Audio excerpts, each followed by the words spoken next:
Reward and recognition.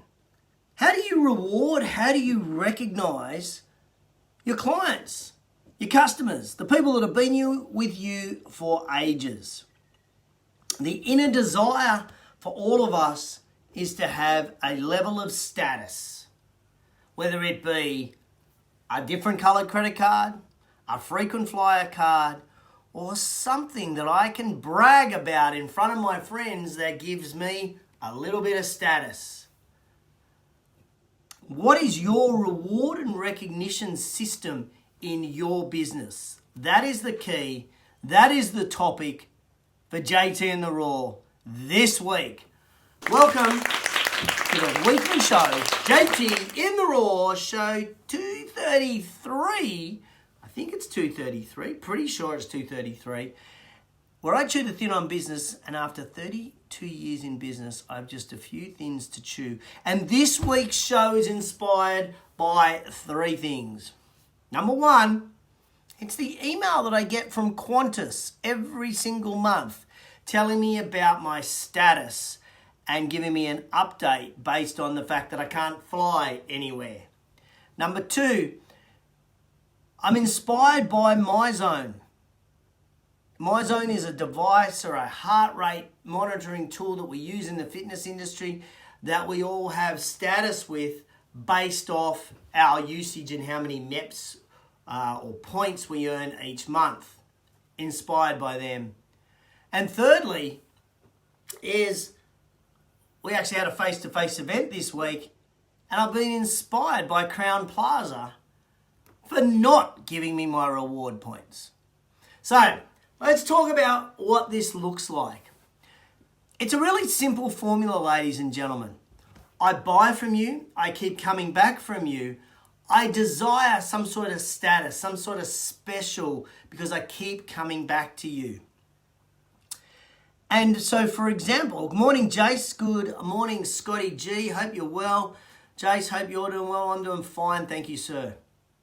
So, if we think about Qantas as a classic example, this is the one that we all know. This is the one we all understand. Sean O'Shea, good morning. And that is when you fly regularly with one airline, you get these points and you get a status increase. And that is important if you are a regular flyer. It gives you benefits. It gives you benefits that you cannot buy. It gives you benefits you cannot buy. They are earned benefits. And it's, as a frequent flyer, I value those. I value those enormously. So now my thoughts then turn to what else? Well, I give you the example of MyZone. Every single workout, we get points for working out. And those points then accrue. And when you get those points, you then get to a different level, from iron to platinum, whatever that level is. Now, the interesting thing is, at the level that I'm on, I don't want to go back. So one of my strong motivators to work out on a regular basis is that status level that I have with MyZone. That status level that I have with my peers. They can see exactly where I'm at. So, would I change airlines? No. I'm sticking with Qantas because of the level that I'm at. Would I change heart rate monitors? No. I'm sticking with MyZone because of the level I'm at and the benefits that I receive for both of those. A reward and recognition program drives loyalty. Provided the loyalty that I earn cannot be bought, it is earned, not bought, I stay a customer. Now here's the interesting thing, and this is the frustrating thing with your reward and recognition program, and this is the crux of today's talk. This week, I had an event, a face-to-face event at a Crown Plaza. They had the IAG reward program. I have been an IAG reward member. Have been one. Still am one, I thought. But apparently, they can't find my record. I've got a card, I've got a number, but it can't be found. And so my event this week didn't accrue points. How did that make me feel? Frustrated? Disappointed in the brand? Did I choose that brand because of the IAG points? It was a contributing factor for sure. Would I have liked those points? Absolutely. So the conversation becomes awkward and clunky. As a result, I leave that interaction with not a great taste in my mouth. When quite simply they could have said, we're going to sort this out for you. We'll take those points. We'll add them to your account. Simple. I would have been happy. So yes, your reward and recognition program is a key to success for your customer. However, it can be fraught with danger because we begin to get used to it. We begin to get used to it. We begin to rely on it and we want those benefits. Let me give you an example of another one that was dangerous, a bit dangerous. That was Starbucks.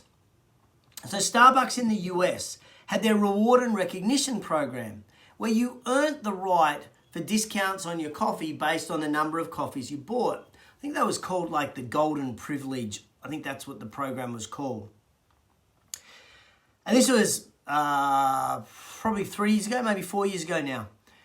And for a limited amount of time, what Starbucks did was they allowed you to purchase the golden privilege.